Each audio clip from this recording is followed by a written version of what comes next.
Olá a todos, me chamo Bruno Hino, esse é o Elemento Vibrante, estamos dando início a esse podcast, primeiro episódio. Vou introduzir já os convidados, o convidado, né, o Marcelo Camini, que é meu padrinho. Oi pessoal, prazer estar aqui com vocês. E meu co-host, o Renato Sheik. Opa, tudo bom? Então, vou falar sobre o conceito, explicar rapidamente sobre do que se trata esse podcast, nossa ideia, para vocês saberem também um pouco e não ficarem perdidos, né, quem estiver ouvindo. A ideia basicamente é falar sobre autoconhecimento e música, ou juntar os dois temas. Então, nesse caso, a gente vai falar mais sobre autoconhecimento nesse episódio e nessa série de episódios que vão rolar por aí. Vai ter música e a junção dos dois temas, para quem se interessar mais. Então, a gente ainda está começando, mas já é bom deixar um canal, né, para poder conversar, poder mandar sugestões, opiniões, temas, oportunidades de melhoria, enfim, um canal para conversa, né? Então o e-mail fica mais fácil, todo mundo tem, todo mundo conhece. A gente vai estar o nosso endereço é elementovibrante@gmail.com. Então é só mandar por lá. É isto.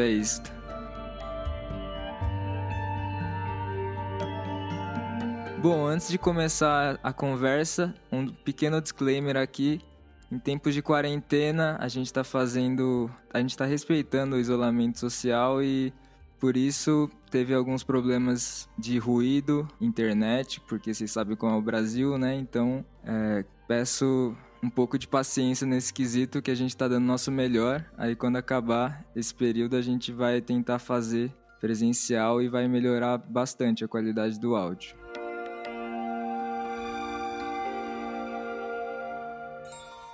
Bom, vamos começar, né?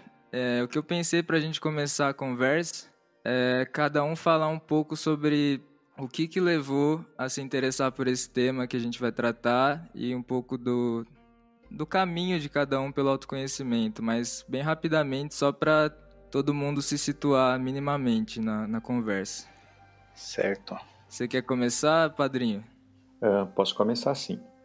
Bom, eu sempre tive uma inquietude, então sempre gostei de ler, de pesquisar e de inteirar em todos os tipos de religião, muita leitura, e acabei de 2011 para cá me dedicando um pouquinho mais a fundo mesmo, né? Então tive a oportunidade de fazer uma série de cursos, retiros, viajar 2 vezes para a Índia. Então, de 2011 para cá foi uma intensificação, mas eu sempre tive essa inquietude, sempre essa busca de querer as perguntas básicas, né? Quem sou eu? O que a gente está fazendo aqui? Qual o sentido da vida? E pelo menos eu ainda não encontrei as respostas. Comecei a procurar e quanto mais eu procuro, mais distante ficam as respostas. Em relação às músicas, eu acho que a gente vai falando durante nosso bate-papo. Mas é isso, a grosso modo. Legal. Como você se começou a se interessar pelo esse assunto de ego? O ego, eu acho que para mim, pelo menos, é o início de tudo, né? É a nossa, para mim, né? O ego nada mais é do que a individualização do ser. Então, por várias linhas e tudo mais, hoje eu tenho uma compreensão, que talvez não seja definitiva, mas é como eu me vejo. O ego como a minha individualização e as decorrências dele. Porque, na verdade, eu, pelo menos hoje, entendo que o ego nada mais é do que a minha individualidade. O grande problema, a grande consequência é o egoísmo, né? Esse sufixo ismo, que é o danado, é a doença, né? É o exagero do ego, né? Aí eu acho que começa toda essa nossa aventura humana, né? Mas a grosso modo é isso daí. Total. Sheik, quer falar um pouco? Certo. Vamos lá então.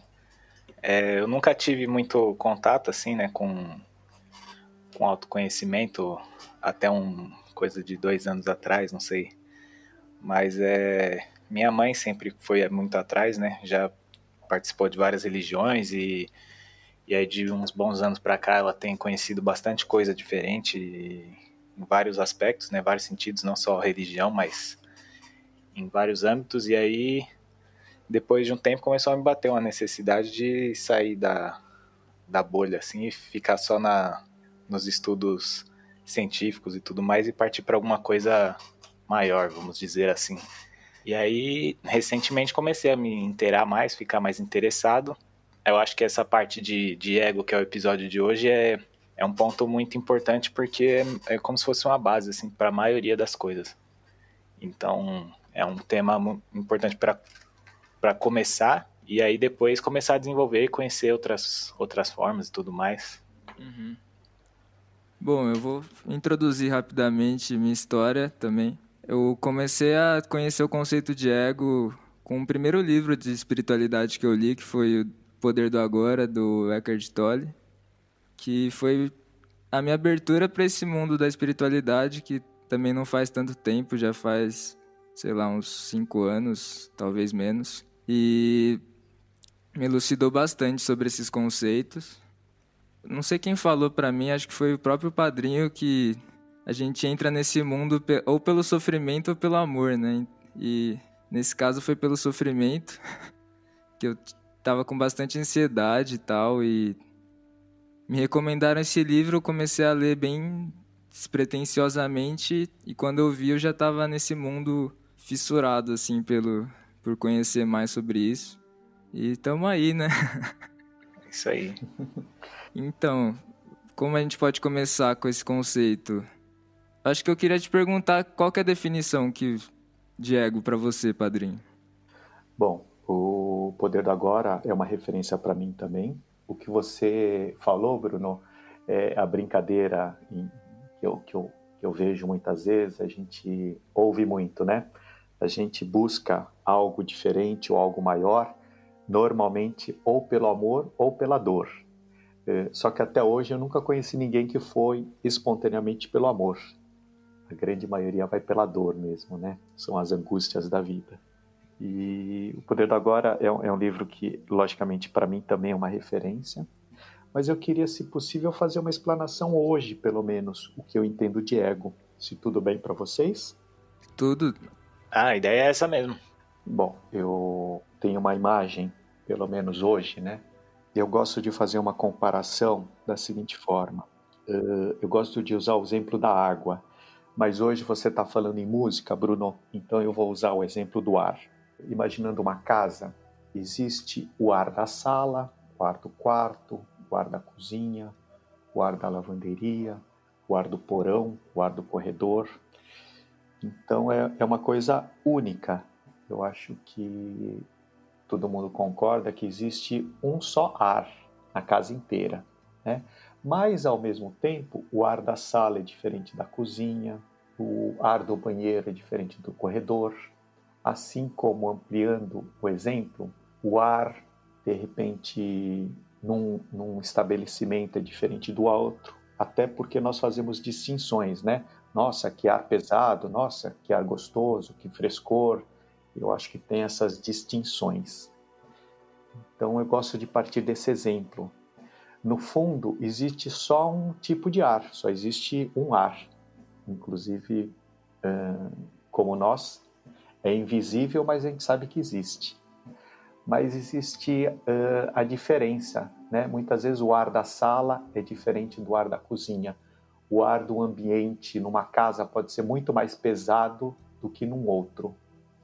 Então, eu entendo hoje o ego como se nós fôssemos uma parte desse ar individualizado, que na prática nós somos todo, nós estamos unidos, mas também de alguma forma nós estamos individualizados.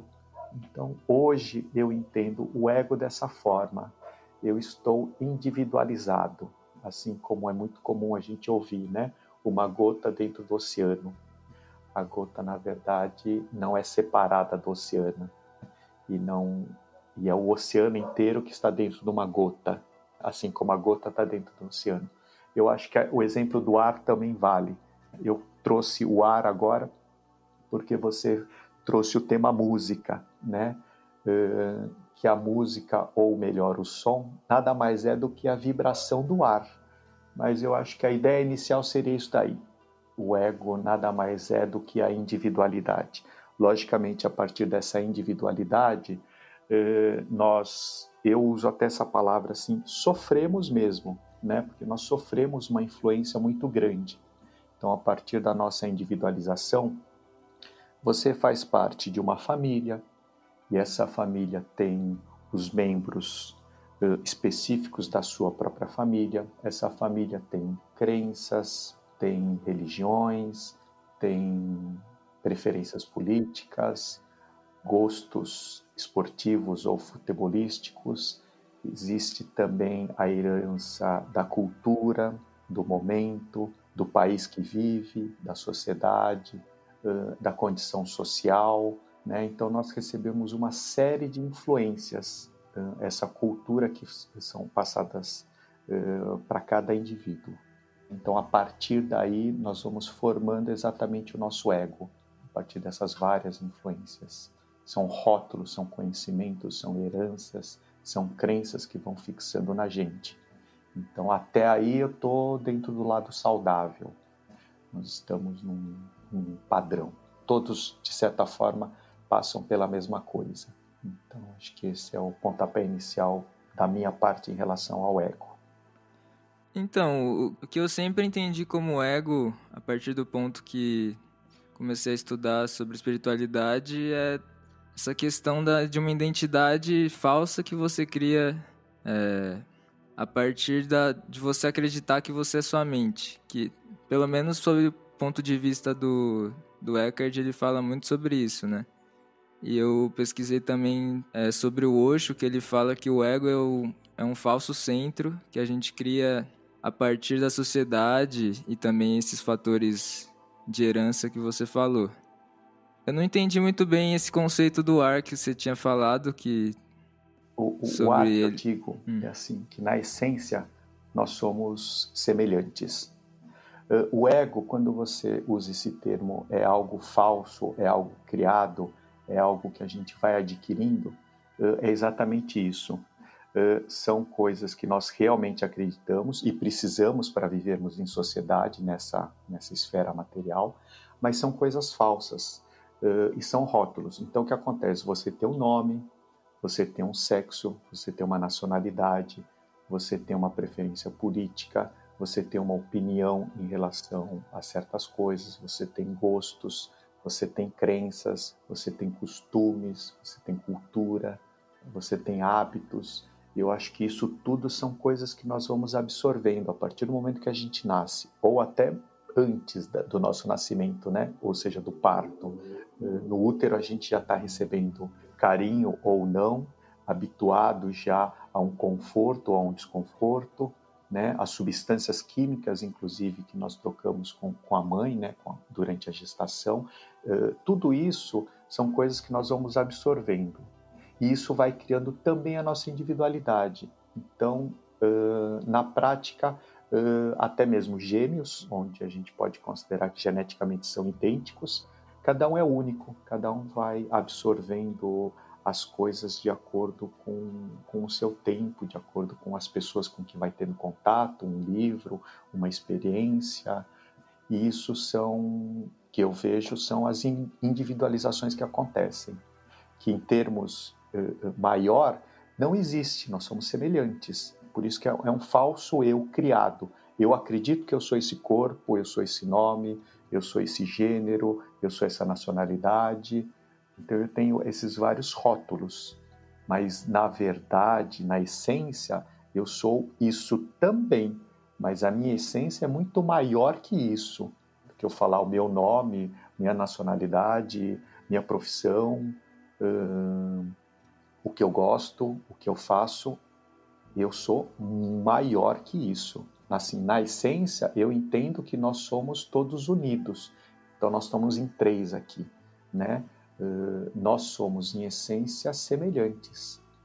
Mas aqui, dentro desse plano, nós estamos individualizados. Então, um se chama Bruno, o outro Renato, o outro Marcelo. Mas, em termos de consciência, nós somos uma coisa só. Ah, legal. Eu acho que principalmente a parte o exemplo dos gêmeos é algo bem mais fácil de captar a ideia, porque realmente os gêmeos nunca vão ser, eles fisicamente podem ser semelhantes, mas a personalidade, as características, tudo é bem diferente. A gente está indo para um conceito mais de autoconhecimento, né, algo mais profundo. Mas até o conceito de Freud, assim, que é mais da mente em si, também vai bem para esse lado das suas experiências, né? E tudo que você vê adquirindo durante esse tempo.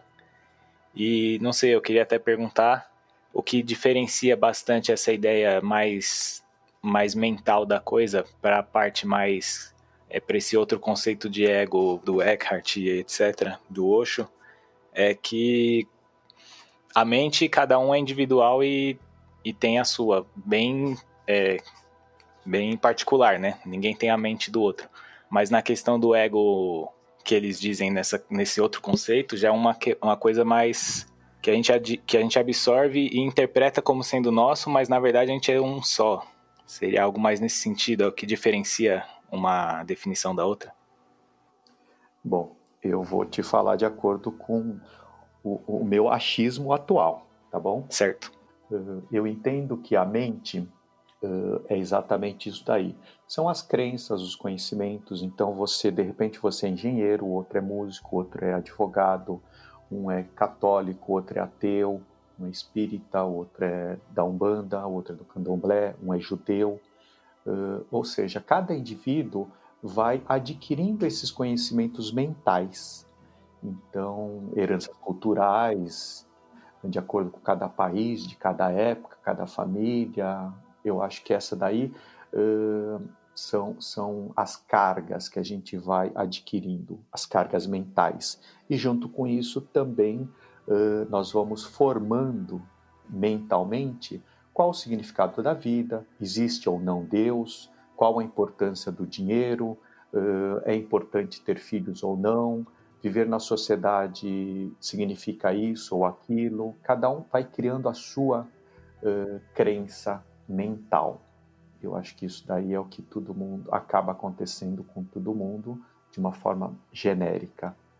Então, vai se criando, logicamente, individualidades, tanto no caso dos gêmeos e no caso de irmãos ou qualquer outra coisa nesse sentido. Ninguém vai ser igual ao outro, cada um vai ter experiências completamente distintas. Isso que nos torna diferentes. A riqueza na nossa convivência é justamente isso daí, perceber que cada um é único, cada um diferente.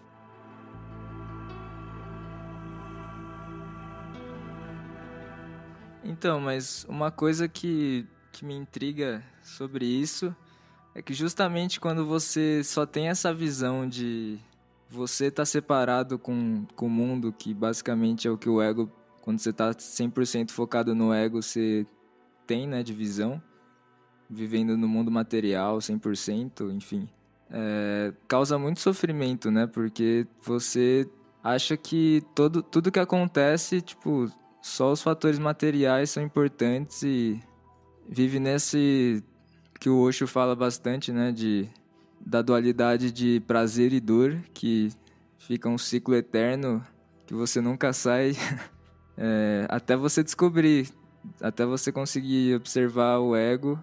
E inclusive, como eu queria perguntar sobre isso, né, como reconhecer o ego no dia a dia e como agir diante disso, quando você consegue reconhecer, o que você acha que deve ser feito para não cair de novo nas tentações dele? Então, aí tem essa parte que eu acho que existe uma divisão. Tem uma parte do ego, você está falando já do sofrimento que o ego acaba trazendo, né, no nosso dia a dia. O Osho usa um termo que eu acho muito apropriado, que ele fala: a mente é tagarela. A gente está toda hora pensando. Hoje a ciência já comprova isso, né? Nós temos 64 mil pensamentos por dia. O Renato citou, enfim, o Freud, também isso tudo. Como o nosso inconsciente também nos domina e a gente não se dá conta disso daí, né? Alguns falam 90% das nossas escolhas, das nossas atitudes são inconscientes. O Eckhart Tolle comenta justamente que o ego traz o sofrimento, porque o ego está sempre atrás desse prazer instantâneo e imediato. Então, essa situação nunca vai trazer uma satisfação plena. Então, pelo menos como eu entendo, né? Essa inquietude, essa insatisfação, ou até mesmo a pessoa que, entre aspas, chegou no sucesso, atingiu a carreira dele e tudo mais, de repente quando ele chega lá, ele fala, nossa, mas isso daqui não me fez uma pessoa feliz, eu continuo angustiado, eu continuo buscando outras coisas. Então eu entendo que aí entra o grande fator, que é a busca do autoconhecimento pela espiritualidade. Eu não vou nem usar o termo religião, tá? Que são coisas distintas. A religião e a espiritualidade, apesar de uma estar contida na outra, são coisas distintas. Mas eu entendo a espiritualidade nesse sentido de querer algo a mais. Lógico, a matéria é importante, a nossa vida está na matéria. Então, esse dia a dia a gente não tem como escapar dele. Mas a compreensão que é algo além disso, eu acho que é onde amplia o nosso horizonte. Então, você fala, sei lá, a pessoa de repente tem como ideal de vida ter um negócio próprio, ter um cargo X, Y, né, ou adquirir tal coisa. Né? E de repente, hoje a gente percebe muita gente que chegou lá, se tornou aquilo lá que queria, o que imaginava sucesso, inclusive aliado à felicidade, e quando chega lá fala, nossa, mas não é isso que eu queria. E até mesmo ver o quanto isso tudo custou. E aí a pessoa começa a entender, fala, nossa, existe algo além disso daí. Então, eu acho que aí é onde entra essa busca do autoconhecimento para adquirir essa espiritualidade.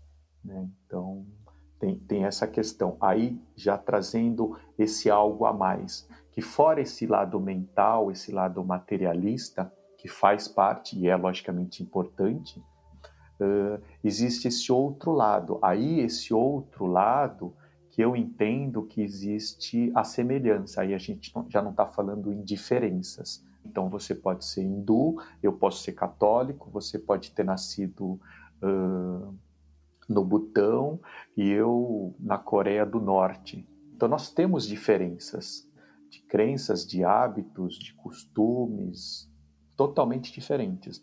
Mas, na essência, nós também somos semelhantes. Isso é o grande paradoxo do ser humano. Por quê? Porque nós estamos buscando a mesma coisa. Você quer ser feliz? Eu também quero ser feliz. Tudo bem, felicidade para você é uma coisa, felicidade para mim é outra. Mas, na essência, no profundo, nós somos semelhantes por quê? A paz, quando você está bem com você mesmo, é a mesma paz que eu tenho. A satisfação, quando conquista... conquista é uma palavra, inclusive, bélica, né? Mas, assim, quando eu adquiro uma superação minha, que eu falo assim, nossa, eu me tornei menos egoísta hoje. Isso daí eu fico satisfeito. É a mesma satisfação que outra pessoa vai ter. Quando você está bem com o seu entorno, é a mesma satisfação que os outros vão ter. Então, isso que é a grande ironia da vida, né? Nós somos totalmente diferentes e, ao mesmo tempo, totalmente semelhantes.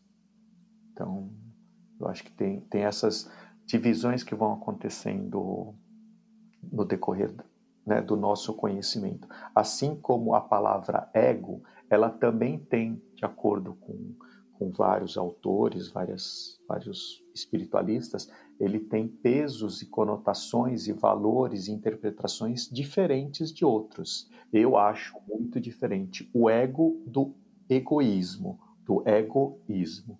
Alguns já usam o mesmo termo para definir a mesma situação.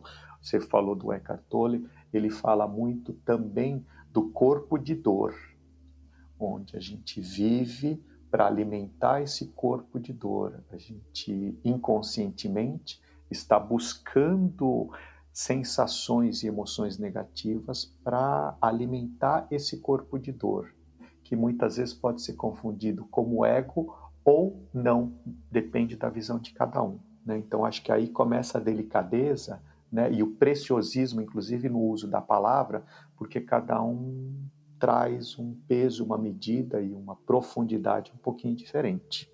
Não sei se eu estou sendo claro ou estou complicando.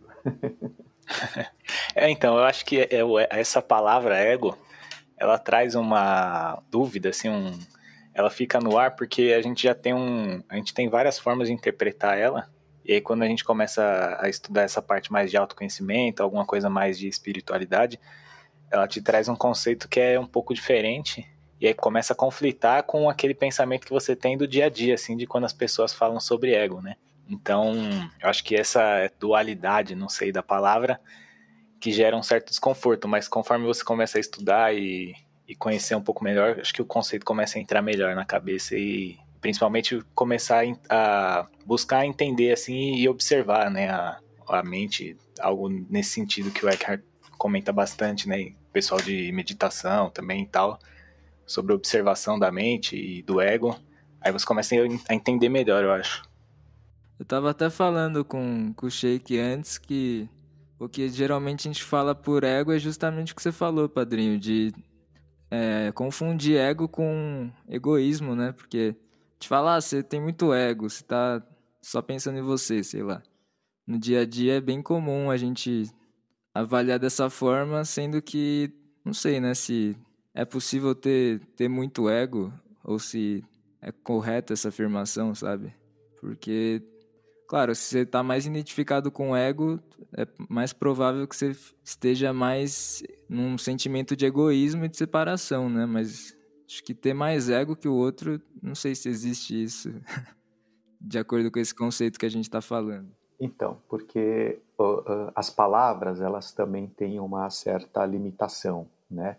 Porque primeiro que eu vou falar, eu estou pensando numa coisa, o que cada um vai entender é uma outra coisa que muitas vezes é completamente diferente. E as palavras têm essa característica.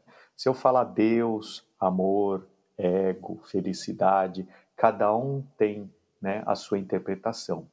Então, realmente é isso, a delicadeza, mas a imprecisão das palavras. Então, a gente cai nessa situação e nem sempre é contornável. Cada um vai entendendo uma coisa. Vocês citaram certas situações, que é justamente isso daí. Como é que eu vou ter mais ego ou menos ego que o outro a partir do momento que eu entendo o ego como a minha individualização? Para mim não existe mais ego ou menos ego. Eu só estou individualizado hoje, agora, como esse ser. Então não tem como eu ser mais individualizado ou menos individualizado. Então, nesse sentido, não há que se falar em mais ego ou menos ego, para mim. Mas eu entendo essa expressão, mais ego ou menos ego. Eu acho que é justamente essa interpretação. Quando a pessoa está totalmente tomada pelo ego, ou seja, o sufixo ismo, né, de doença, egoísmo, eu acho que é onde entra justamente a situação, a gente começa a ver a doença aí não só individual, mas como nós como seres humanos nesse planeta, vamos dizer assim.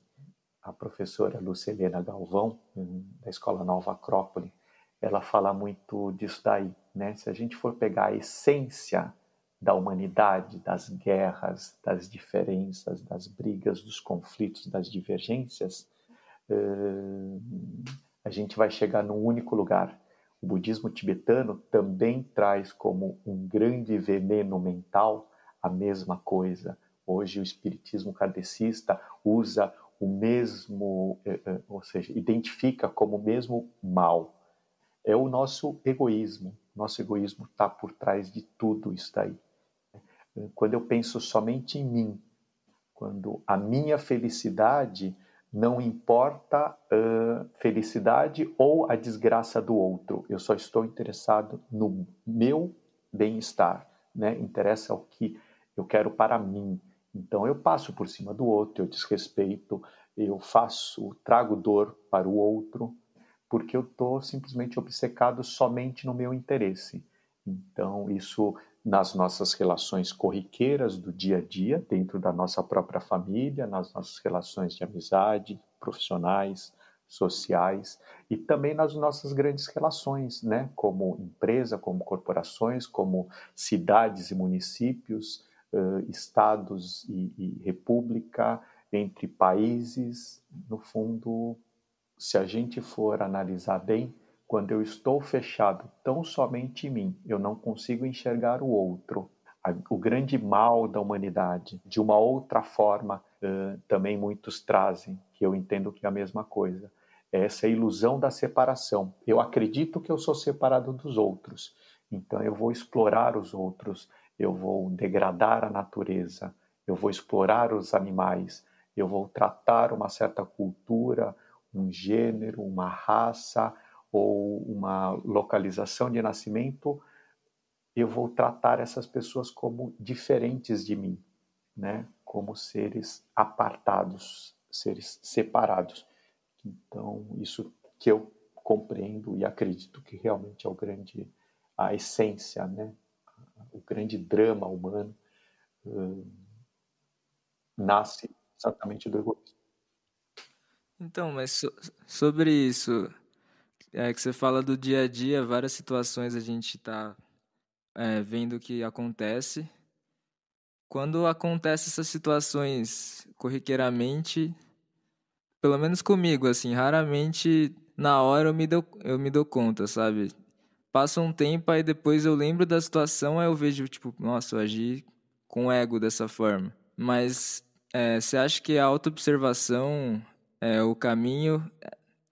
Pelo que eu tenho visto, pra mim sim, né? Autoobservação e tentar ficar no agora, como o Eckhart fala sempre, é o caminho para você conseguir observar que você está agindo com ego e reconhecer essa falsidade, mas para mim ainda é bem confuso isso, sabe? Tipo, o que pode ser feito de maneira prática para você conseguir estar observando o ego e indo se libertando mais facilmente dele?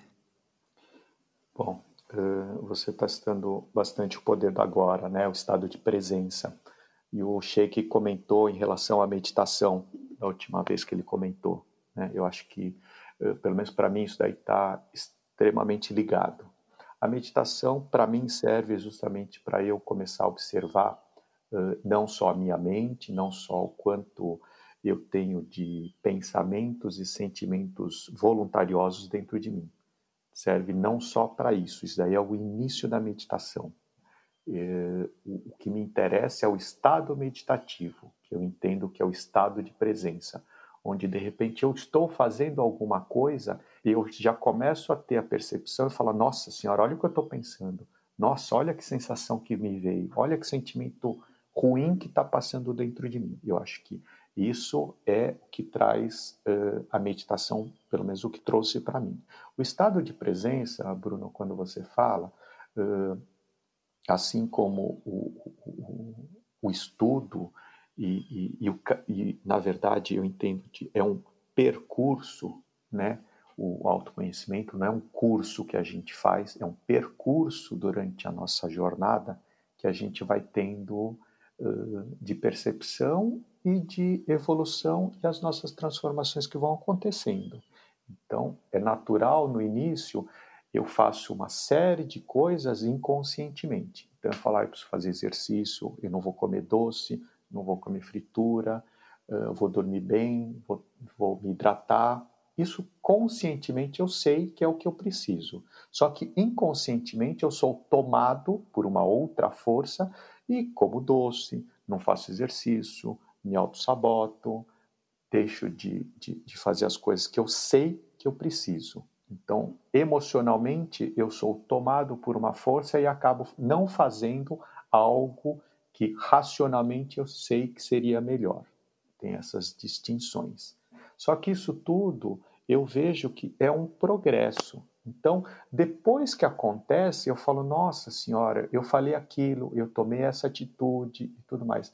Quando eu analiso o meu passado, o que eu fiz, é que eu começo a perceber, eu falo, nossa, como eu estava inconsciente, nossa, como eu agi. Aí a gente pode usar o termo, eu agi pelo meu egoísmo, né? Ou eu agi pelo meu ego, vendo só o meu interesse.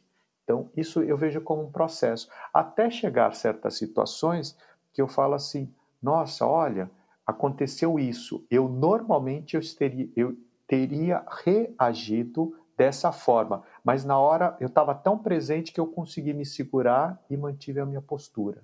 Então, acho que esses são os nossos ganhos, esses são as nossas lições que pouco a pouco a gente vai aprendendo e vai adquirindo maturidade. Eu acho que essas práticas, assim, eu tenho feito algumas coisas parecidas, de observação e tal.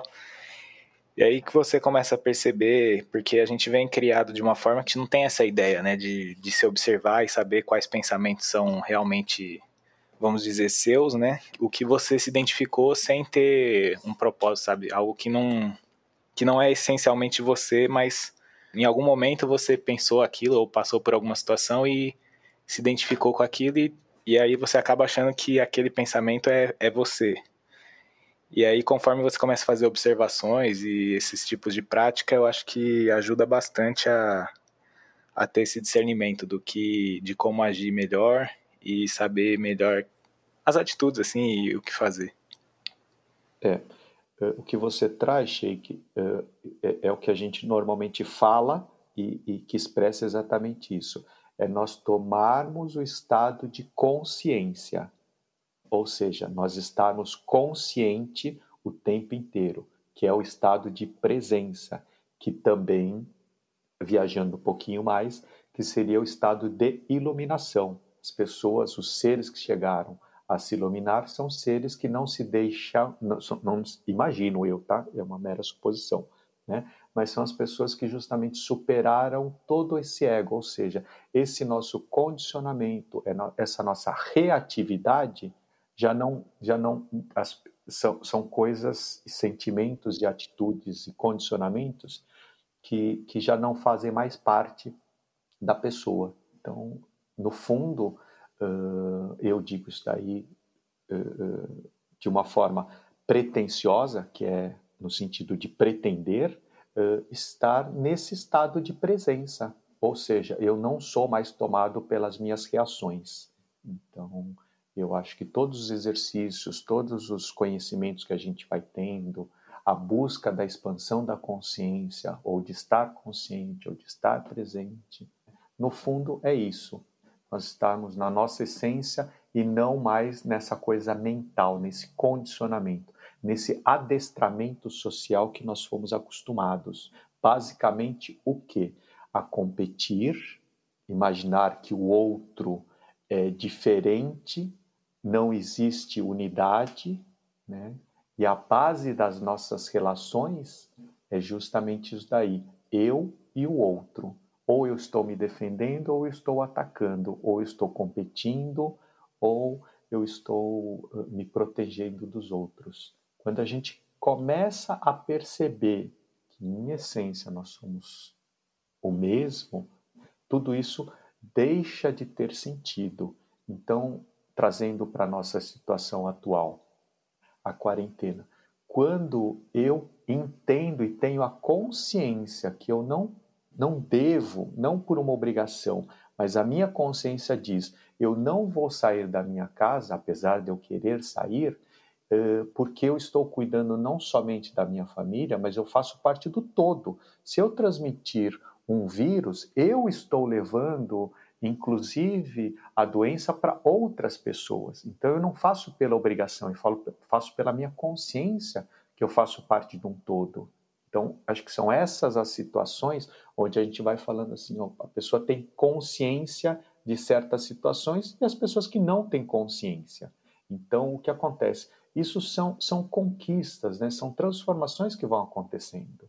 Então, eu digo sem vergonha nenhuma, porque é uma realidade, eu fui fumante, e na minha época, eu não só fumava em sala de aula, mas como eu fumei dentro de avião, pra você ter uma ideia. Eu fumei dentro de Outros tempos. Outros tempos, 86, eu lembro exatamente isso daí, né? Então, hoje, eu vejo a situação, tudo bem, depois, com o tempo, eu também já nunca fumei, enfim, na presença de criança, né? Mas hoje, eu vejo uma pessoa fumando e falo, nossa, mas que absurdo. Não, não é absurdo, porque esse absurdo eu também fiz. Só que hoje eu tenho uma consciência que eu falo, nossa, jamais faria isso. Então, são essas as situações. Eu acho que a busca do autoconhecimento é isso. Se você hoje tem na sua região a coleta seletiva do lixo, se eu tomo consciência, para mim, hoje, eu acho um crime eu jogar um vidro num lixo comum, que vai para um aterro, para ficar milhares de anos no aterro. É um absurdo isso daí. Por quê? Porque eu tenho a consciência que se eu separar isso daí, aqui pelo menos em casa, na sexta-feira passa a seleta coletiva, isso tanto não vai para um aterro, como vai gerar renda para outras pessoas e vai, logicamente, ser reciclado, reaproveitado, gerar menos consumo, né, de recursos naturais. Então, acho que são essas, pelo menos que eu tenho como exemplo. A partir desse momento que você toma consciência de certas coisas, você já não consegue mais agir da mesma forma. Só que, aí digo por mim também, muitas vezes, a partir do momento que eu tomo essa consciência, o ego acha que todos têm que tomar a mesma consciência. Aí eu acho que é uma armadilha do ego. Por quê? Porque a partir de então eu acho um absurdo o cara jogar uma latinha de cerveja pela janela do carro. E que para mim é um absurdo. Só que para essa pessoa que ainda não chegou nesse estado de consciência, para ela está tudo certo. Não tem nada de errado nisso daí. Então, acho que são essas coisas que demonstram como que funciona o desenvolvimento da nossa consciência, né? Ao mesmo tempo que traz as nossas diferenças. Cada um está num estado de consciência diferente do outro. É assim que eu vejo. Essa questão de você ver, que você deu o exemplo de ver alguém tacando uma latinha, não quer dizer que quanto mais você evolui a consciência, mais você vai só observar e vai, ele tá menos consciente que eu, então beleza, eu respeito ele por isso. Não é assim também, né? Tipo, eu vejo muitas vezes perguntando pro Eckhart ou para uns outros mestres, sobre essa questão de você se iluminar, se você vai ficar cada vez mais passivo, sabe? Porque às vezes eu sinto isso quando eu tô aprendendo algumas coisas que diz para você observar sem julgamentos, e muitas vezes eu confundo com não fazer nada, e é meio estranho para mim essa diferenciação. Eu vou te falar duas coisas. Primeiro, o meu próprio processo, né? A partir do momento que eu tomei consciência de certas coisas, eu comecei a julgar as pessoas. Na verdade, não é nem julgar, eu condeno, né? Não é um julgamento que eu faço, é uma condenação que eu faço. Eu achava um absurdo as pessoas não fazerem a mesma coisa que eu. Aí eu comecei a entender exatamente esse o processo, né? A transformação e o amadurecimento. Que eu falo, entendi. Não é porque eu acho isso daí que todo mundo tem que achar. Não é porque eu tomei consciência disso daí, todo mundo tem que tomar consciência. Não. Cada um no seu tempo. Não quer dizer que eu vou voltar a fazer. Não é isso. Mas também, o primeiro momento que eu condenava as pessoas, de repente, num outro momento, eu parei de condenar. Por que eu parei de condenar as pessoas? Porque eu comecei a entender, compreender que cada um está no seu momento. Então, não é que aquela atitude esteja errada, não é que aquilo lá seja permitido, né? Você jogar uma lata de cerveja, eu estou falando uma lata de cerveja porque foi uma coisa que aconteceu exatamente comigo. Eu vi a pessoa jogando e sempre me deu muita raiva. E a partir do momento que eu vi uma pessoa na minha frente passar num carro, jogar uma lata de cerveja, e eu olhei para a pessoa e falei, nossa, essa pessoa não tem o mínimo de consciência do que ela está fazendo, que essa lata vai ficar na rua, vai para um bueiro, vão para os rios, ela não tem consciência. Então, ela, em particular, ela não tem responsabilidade. Por quê? Porque ela está totalmente inconsciente. Então, não é que eu sou conivente. Não, eu ainda acho condenável a atitude, mas eu parei de ter raiva. Isso eu entendo como o budismo ele traz um termo, né, que traz o budismo, o catolicismo também, né, é condenar o pecado, não o pecador, né? Eu como mediador, eu uso o termo que é separar a pessoa do problema. O problema é o problema, mas A pessoa não é o problema. E, para complementar, tem um vídeo que eu vi do Moody, né, um iluminado, que eu gosto muito, pelo menos fez muito sentido para mim. Uma pessoa querendo falar assim, que queria ajudar os pobres e tudo mais, moradores em situação de rua, enfim, querendo convencê-lo que era isso que deveria ser feito, e ele explicando que não, cada um está em um estado de consciência, pelo menos como eu entendi. Então ele falou o seguinte: você pede a sua pizza no domingo, na segunda-feira você sai no Farol para entregar o pedaço de pizza que sobrou, para falar, não, eu estou fazendo uma caridade para essa pessoa, né? Isso é uma questão do ego. Mas quem está lá pedindo, de repente num Farol, um morador em situação de rua, ele não quer uma pizza, ele quer um dinheiro para comprar droga ou para comprar o álcool. Então, como é diferente e como traz exatamente essa confusão do ego. Eu estou fazendo isso daí achando, de acordo com o meu ego, que eu estou ajudando, que eu estou fazendo uma caridade para a pessoa. Mas aquela pessoa que está pedindo, ele não está pedindo comida. O que ele quer a droga dele. Então, também, quando eu falo assim, ele está errado, onde já se viu, é o meu ego condenando o outro. Não sei se dá para a gente entender essa profundidade. Não é que não seja errado se drogar. É errado. Mas naquele momento, o que a pessoa quer é isso. E quem sou eu para falar que ele é um sem vergonha, ele é um safado, que está dentro da dependência dele, né? Então, acho que isso aí também tem algo a ver com ego, né? Esses grandes embates que o meu ego quer e o que o seu ego quer. O que o meu ego acha certo e o que o seu ego acha certo.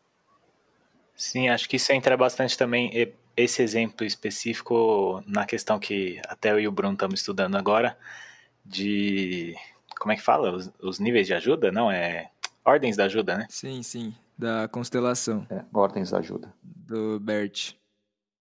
Eu acho que também uma questão muitas vezes, esse estado de consciência vai do momento ali, né? Que a ideia é que a gente tente ficar assim, que nem você comentou, Marcelo, o tempo inteiro, né? Se chegar à iluminação e estar sempre consciente disso. Mas muitas vezes, dependendo do ambiente ou da situação, isso varia, né? Por exemplo, às vezes a pessoa, agora, por exemplo, combatendo o corona, aí todo mundo está pensando no ser humano como um ser único contra o vírus, todo mundo tentando combater junto. Aí se você já entra em outra visão, em outro momento, aí, por exemplo, uma guerra ali entre dois países, aí já é uma nação contra outra. E a ideia é que tentemos ser o mais unidos possível num contexto geral, né? Assim, o tempo inteiro somos um só e não precisa ter esse confronto, assim, essa briga, vamos dizer assim. O Sheik, isso daí eu concordo com você, mas eu entendo hoje, né, que também é um grande idealismo que eu, pelo menos, não vou ver nessa encarnação. É como eu me situo hoje. Ou seja, a gente vê as diferenças entre um governador e um presidente, entre prefeitos e até mesmo entre as pessoas, né? Então, de acordo com a minha necessidade, a minha empresa ou a minha sobrevivência econômica é mais importante do que, de repente, ficar em casa. Ou seja, conviver com essas diferenças, eu entendo que é esse grande desafio que nós temos. Então, se você precisa, ou se você não dá conta e quer ir a um parque ou quer fazer uma festa de aniversário, a partir do momento que eu estou te condenando a essa atitude, eu também estou te desrespeitando. Porque, de repente, para você é aquele negócio, você não está nem aí com o coronavírus, não tem a dimensão disso daí. E, de repente, para alguns isso é um exagero, para outros isso é uma prudência. Então, essa igualdade, eu também não acredito que seria saudável. Nós temos que ter as nossas diferenças. O nível de consciência, que eu acho que é a grande busca, né? A gente está usando o termo iluminação aqui, que eu acho que também requer um certo cuidado, não é que a gente quer, né, usar como uma referência, mas é lógico, é um ideal que a gente busca usar como referência. Então, toda a nossa convivência, não somente com a base, né, da vida, eu vejo que são os relacionamentos, mas mais do que o relacionamento com as demais pessoas, para isso eu entendo que serve o autoconhecimento, é entender que a base dos meus relacionamentos com o mundo externo começa com o relacionamento interno que eu tenho com os meus diversos seres. Então, eu tenho dentro de mim os meus eus. Então, acho que é aí que começa a grande aventura do autoconhecimento, que o externo nada mais é do que o reflexo do interno. Então, quando eu estou acusando o outro, na verdade, eu estou falando de alguém dentro de mim, porque eu tenho dentro de mim um ser autoritário, egoísta, mesquinho, malvado, ciumento, avarento. Eu tenho dentro de mim todos esses seres, todos esses sentimentos. Então, quando a gente fala em harmonizar as relações, eu entendo que, no fundo, eu estou harmonizando a minha relação comigo mesmo. Não é com terceiros. Isso é consequência. Então, se eu estou bem com vocês, é uma consequência porque eu estou bem comigo mesmo. Agora, quando eu não estou bem comigo mesmo, ou seja, o meu sentimento de medo, a minha raiva, traz a própria hostilidade. Então, se eu estou dando pontapé, agredindo as pessoas no meu entorno, é consequência de uma coisa que eu não estou bem comigo mesmo. Então, por isso que eu entendo que a busca do autoconhecimento é a grande busca da espiritualidade, que é a base das grandes religiões, mas que, no fundo, é esse caminho natural que todos, né, acabam buscando. Né? Porque, no fundo, eu quero estar bem com todo mundo porque eu quero estar bem comigo mesmo. Como é que eu vou estar bem com o outro se eu não estiver bem comigo mesmo? Como é que eu vou amar o próximo se eu não consigo amar a mim mesmo? Como é que eu consigo sentir compaixão por um terceiro se eu não tenho compaixão por mim? Né? Como é que eu vou respeitar uma posição, uma atitude, uma crença, enfim, né, um estilo de vida diferente da minha vida, se eu não respeito até mesmo as minhas dificuldades, os meus conflitos, as minhas próprias incoerências.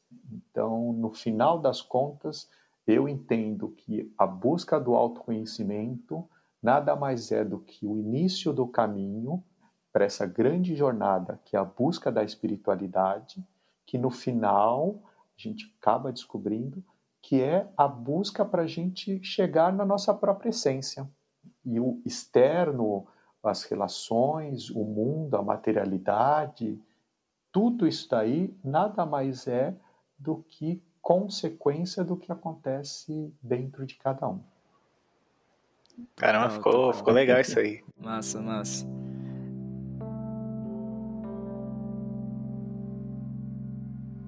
Isso que você diz do nosso mundo interno espelhar como a gente vê o externo e da gente estar bem com nós mesmos, mas também tem a ver quando a gente não tá bem com a gente mesmo, tem a ver muito com o ego, né? Porque o lance do corpo de dor, de querer continuar no sofrimento, de se observar como um sofredor e querer continuar nesse estado, ou até buscar externamente pelo sofrimento, de certa forma.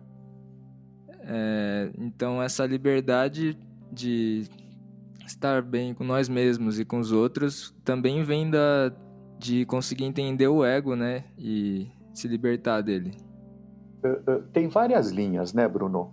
Eu fiz parte de um grupo, inclusive, que era o Pathwork, né? Que traz muito disso daí, né? P-A-T-H, Pathwork, que é uma linha terapêutica que eu acho que, para mim, foi muito importante. E eles destacam muito disso daí, que tem a ver com essa coisa do corpo de dor, com toda a nossa, enfim, espécie humana. Nós temos prazer na negatividade. É difícil da gente chegar nisso, mas a gente tem prazer na dor. Muitas vezes é fácil da gente compreender o que faz uma pessoa pagar para assistir um filme de terror. Masoquismo, só pode ser. É um prazer da pessoa de sofrer, não é isso? De passar, sei lá, tomar susto ou de ficar tenso durante um tempo, não é isso? Sim, sim. Quando eu procuro assistir um filme, realmente é para sentir isso. Existe um prazer nisso daí. Então, assim como existe um prazer delicado, né, usar esses exemplos, eu pelo menos procuro evitar, mas quando existe uma relação abusiva, por exemplo, normalmente, né, o homem, normalmente é um eufemismo, né? 100% dos casos, o homem é o grande causador da violência. Infelizmente, nós ainda estamos nesse patriarcado. Mas existe uma conivência das duas partes, né? Não existe uma vítima sem um verdugo. O outro lado também, aí não vou dizer que exista prazer, né? Não é isso. Mas existe uma simbiose, ou seja, existe o agressor e o agredido? Existe, mas e muitas vezes, por situações também desse corpo de dor, a gente inconscientemente tem essa coisa, nossa, não presta, mas eu gosto, faz mal, mas eu vou continuar. Isso serve tanto, não estou falando para as relações, não, as drogas, principalmente, eu entendo, a pior droga que existe é a droga lícita, que é o álcool. Você sabe que faz mal, você sabe que você vai vomitar, você sabe que vai te dar dor de cabeça, você sabe que não vai ficar legal, mas você vai lá e entorna o caldo, não é isso? Isso é um prazer nosso inconsciente que a gente também tem esse gosto no negativo. A gente vê, eu lembro, hoje não mais, 15 anos que eu não assisto mais Fórmula 1 em televisão, mas eu lembro que a grande audiência nas corridas não era, logicamente, a largada, as ultrapassagens, mas o grande prazer mesmo é quando dava porrada. Ou seja, quanto o ser humano tem prazer na desgraça. Então, eu acho que é esse o caminho, a gente também começar a identificar dentro da gente mesmo aonde que está a minha autodestruição, aonde que eu me autossaboto, aonde que eu mesmo coloco não só em risco, mas eu mesmo faço mal para mim mesmo. Comendo, bebendo, assistindo, lendo, conversando, convivendo, frequentando certos ambientes. Quando eu começo a analisar tudo isso daí, você fala, não, mas não tem sentido eu ir para tal lugar. Não vai me fazer bem. Aí você começa a tomar consciência de quantas coisas você fala assim, pô, eu não gosto, não faz bem, mas você está fazendo. Os próprios pensamentos, né? Tipo, eu lembro que quando eu era mais jovem, quando acontecia algo ruim assim, eu sempre ficava pensando coisas vitimistas, sabe? Tipo, sempre acontece comigo isso. E ficava num loop nesses pensamentos vitimistas. E aí, quando eu me dei conta disso, que eu tava, tipo, eu me colocava no próprio limbo, né? Parece até que é bom, de certa forma, quando você tá lá, porque, não sei, acho que o medo de sair às vezes é maior, né? Sim, quando você começa a entrar nesse estado, assim, um pouco mais, vamos dizer, triste, alguma coisa nesse sentido, até, por exemplo, hoje em dia, muita pessoa ouve música, o sertanejo, né, o sertanejo universitário, que a maioria das letras é só tristeza. E a pessoa tá um pouco triste e aí começa a ouvir isso pra ficar mais triste e se manter naquele estado, porque parece que é mais confortável do que tentar sair, ouvir alguma coisa mais tranquila e tentar pensar em coisas felizes e tal. Não, parece que é mais confortável continuar ali e se afundar mais. E o termo que você usou é exatamente isso daí. É a zona de conforto. É ruim, é uma merda, mas eu tô acostumado. Não presta, mas eu sei o que é. É essa coisa que, apesar de parecer burra, incoerente, é como muitas vezes inconscientemente nós vivemos. Pô, relacionamento é uma porcaria. Mas eu tô tão acostumado que vou continuar assim. né? Nossa, esse pensamento é uma merda, só me joga para baixo. Mas é tão viciado, né? Nós estamos, inclusive, plasticamente, o nosso cérebro acostumado a esse tipo de pensamento, que a gente se habitua e deixa. Então, sair desse estado, eu acho que são estágios, né? Voltando ao mesmo tema, sempre um percurso. Nós estamos nos transformando, né? Nós estamos em evolução. Lógico, tem um detalhe, que tem certas coisas que eu posso conscientemente escolher ou não. Primeiro, eu vou ou não assistir televisão? Eu pelo menos, aboli. Mas mesmo que seja para assistir, eu preciso ter consciência que eu escolho o canal. Então, o que eu vou ficar assistindo? Algo que vai me acrescentar ou algo completamente banal ou algo que vai me trazer uma emoção negativa? Tipo, filmes que, o cara mata, explode, sequestra, corta a cabeça, corta o dedo, sabe? Você fala assim, mas isso daí vai me trazer uma emoção boa ou ruim? Primeiro, acho que são essas consciências que a gente precisa ir tomando no dia a dia. Nossa, isso não vai me acrescentar nada. Isso vai me trazer mais angústia, isso vai me trazer mais ansiedade. Então eu não vou ver esse tipo de coisa. E depois, pouco a pouco, a gente vai depurando. Lógico, os pensamentos e os sentimentos têm um detalhe. O Bruno trouxe essa situação. Nós não conseguimos controlá-los de imediato. Os pensamentos vêm, né? O Eckhart Tolle, ele fala, não é você que pensa, é o pensamento que acontece através de você, dentro desse inconsciente coletivo. Então, de repente, você está quietinho e tal, vem uma sensação de morte, de medo e tudo mais. Se você parar para analisar, você fala assim, eu entendi, eu estou aqui quietinho, meditando, tal. Por que veio esse pensamento ou esse sentimento? Eu estou fazendo uma leitura, né? Vocês trouxeram alguma coisa do Bert Hellinger. Eu estou fazendo uma leitura do próprio campo vibracional onde eu estou. Então, tem isso, né? Eu não controlo esse tipo de coisa. Pelo menos hoje, a grande busca é justamente fazer essa superação aonde esses pensamentos e sentimentos voluntariosos não mais me dominem. Eles podem até vir, mas o Eckhart Tolle, ele usa o pensamento gancho, o pensamento anzol, acho que ele usa o pensamento gancho. É aquele pensamento que vem, quando você vai ver, você passou 10 minutos divagando naquele assunto. A grande sacada é falar assim, nossa, tá aqui, olha, veio. Aí você já sai fora dele, você fala, percebi, volta a atenção e deixa ele passar. É esse o grande treinamento que, pelo menos que eu tenho feito, e em alguns momentos consigo, outros não. É essa a grande experiência, pelo menos.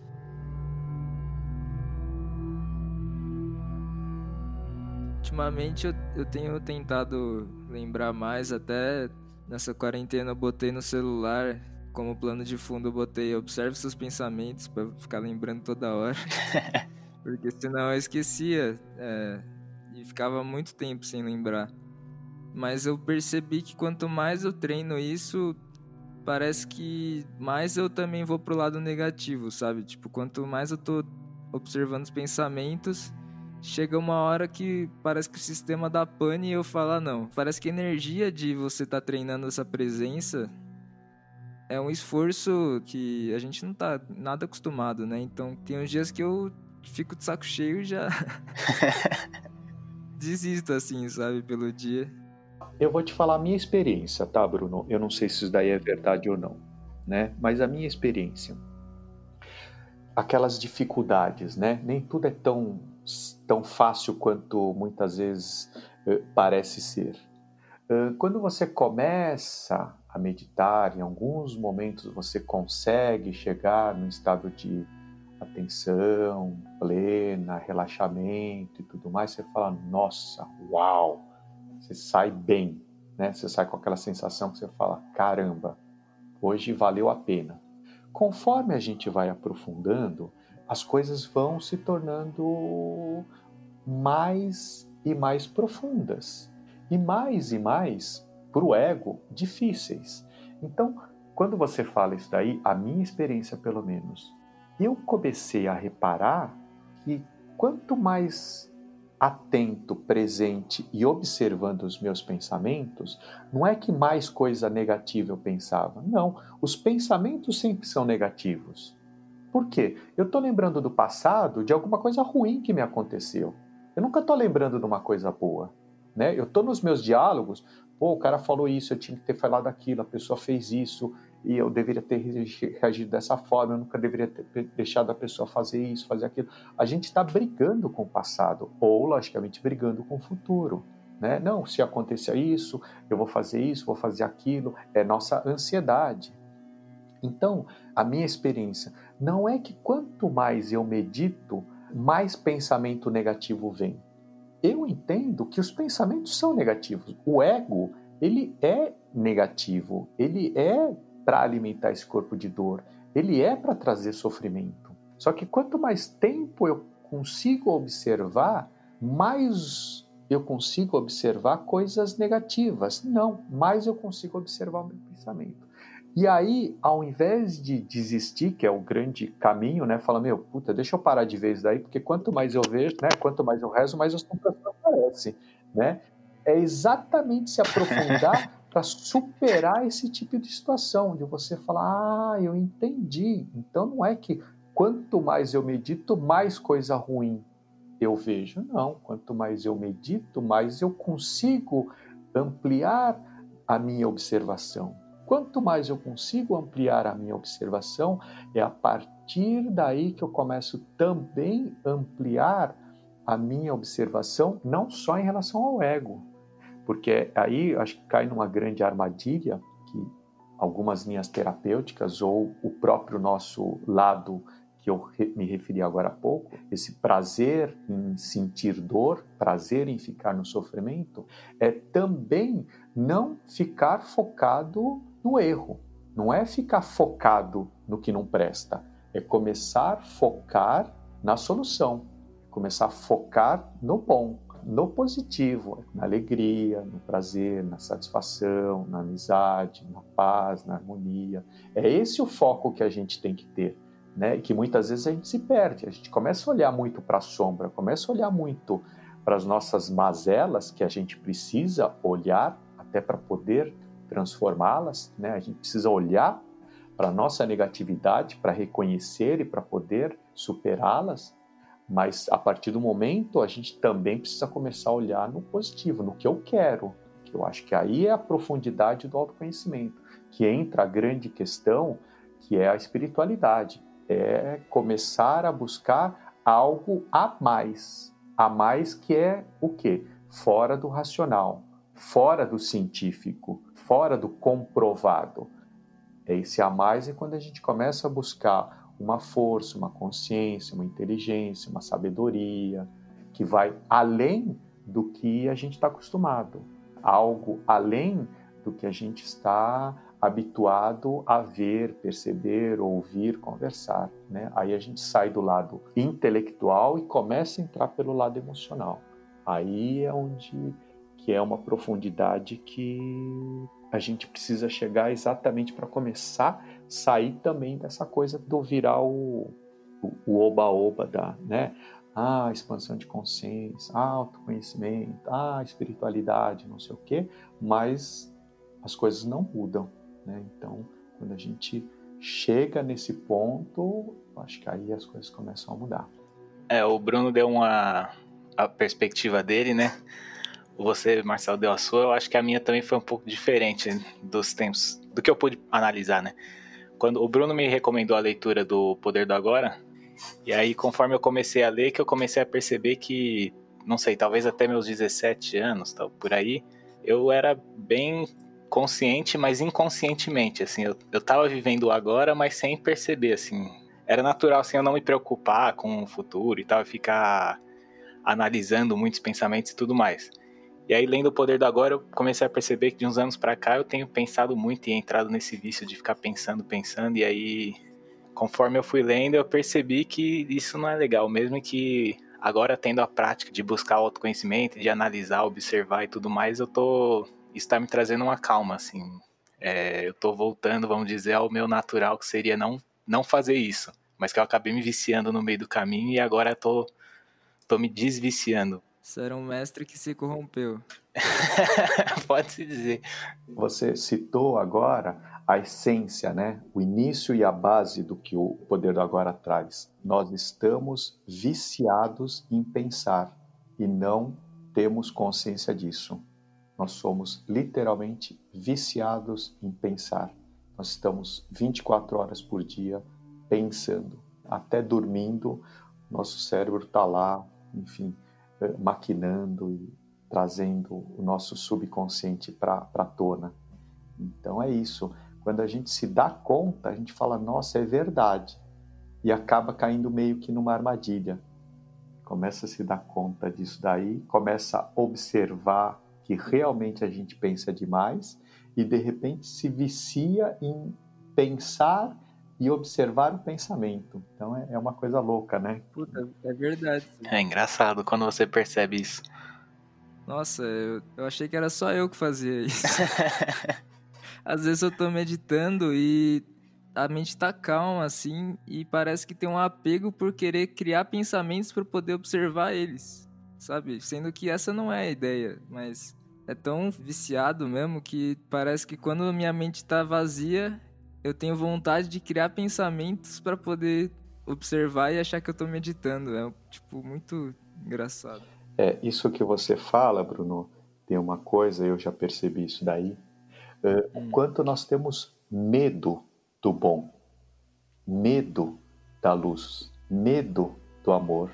A gente está acostumado com o ruim. Então, o novo é uma coisa que realmente traz um desconforto. Então, é muito comum a gente voltar para trás exatamente por causa disso. É aquela maldita zona de conforto, né? Então, é muito interessante isso daí.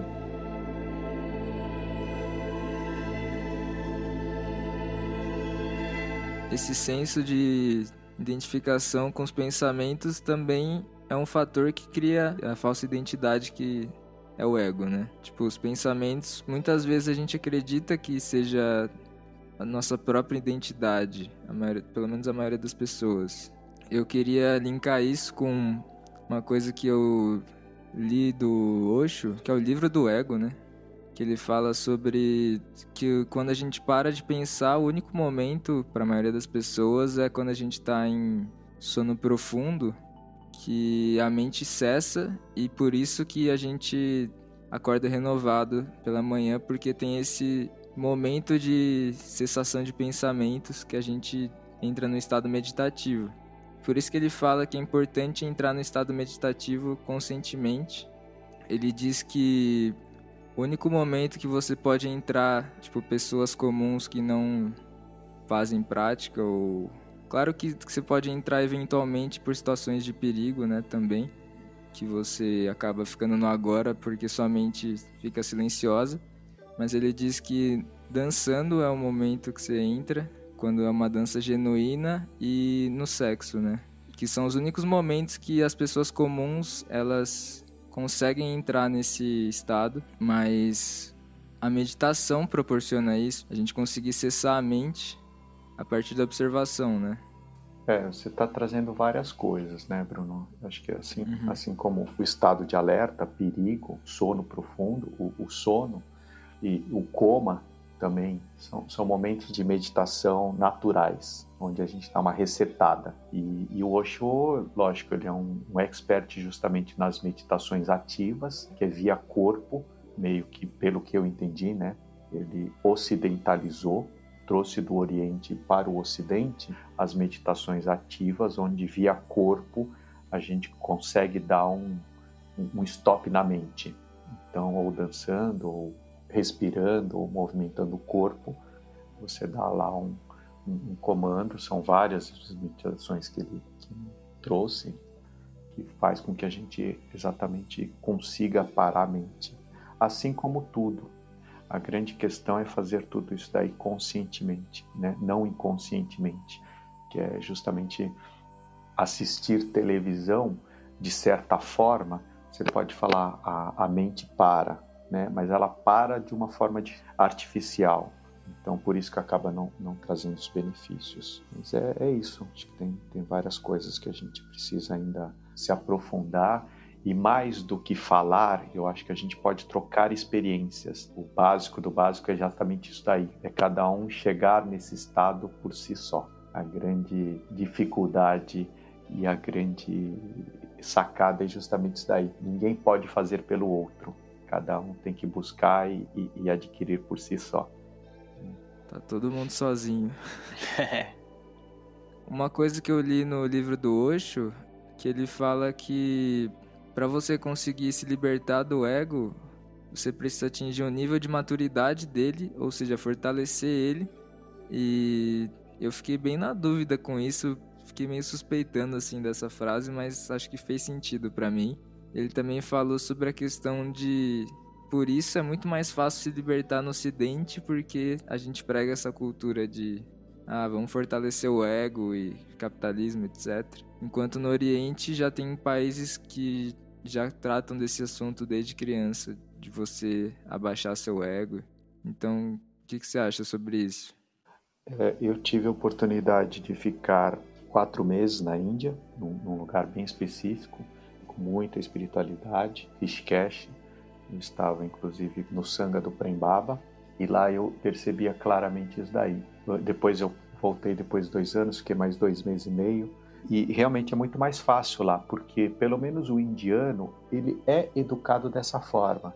Ele nasce, tem a infância, casa, tem a família, é produtivo, e numa determinada idade, os filhos estão crescidos e tudo mais, ele vai buscar espiritualidade. Então é uma coisa natural para eles, tanto essa busca, né, não só da espiritualidade, mas a busca da iluminação, ou a busca pelo menos de morrer em Varanasi e enfim, atravessar um portal. Tem toda essa cultura onde para eles é natural esse tipo de situação. Para a gente não ouve falar isso daí.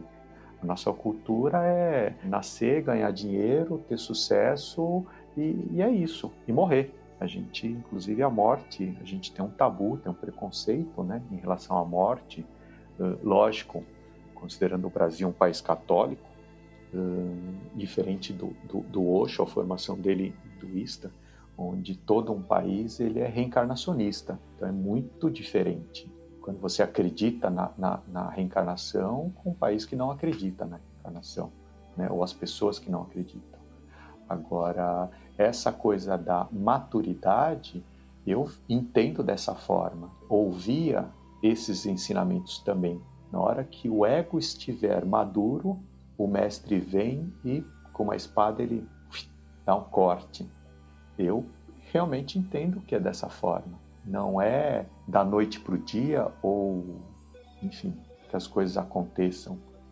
Eu acho que é um desenvolvimento que vai acontecendo. Isso eu estou trazendo, logicamente, já na linha reencarnatória, até porque a gente está falando muito do poder do agora. Vamos dizer assim, chamam, pelo menos dessa forma, né? O estado de iluminação que ele adquiriu foi justamente por um surto psicótico, ou sei lá que nome que a gente pode dar, mas eu acho que, para mim, pelo menos, não foi sem querer. Eu entendo que vem dentro dessa linha reencarnatória. Então, as coisas não acontecem assim, ao acaso. Precisa ter um amadurecimento. Mas então, por exemplo, alguém que cresceu sendo ensinado sobre o ego, não vai ter o tempo de maturação do ego para essa pessoa conseguir se libertar dele. É isso que eu fiquei um pouco na dúvida que o Osho fala. Ele diz que você tem que fortalecer para depois quebrar, mas você não pode começar a quebrar desde criança.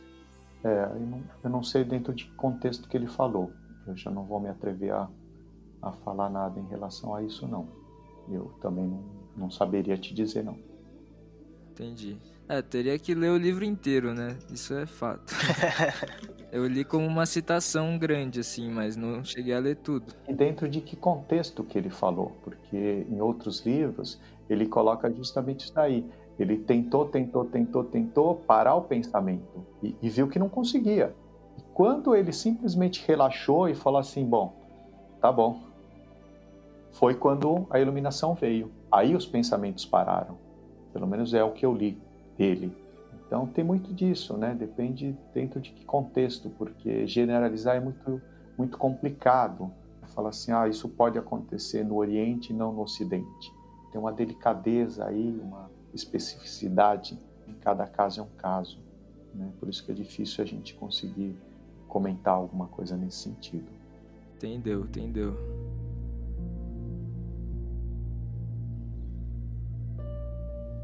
Eu acho que é isso. Por mim, foi bem produtivo. Eu, pelo menos, aprendi bastante coisa, entendi várias coisas que eu não sabia.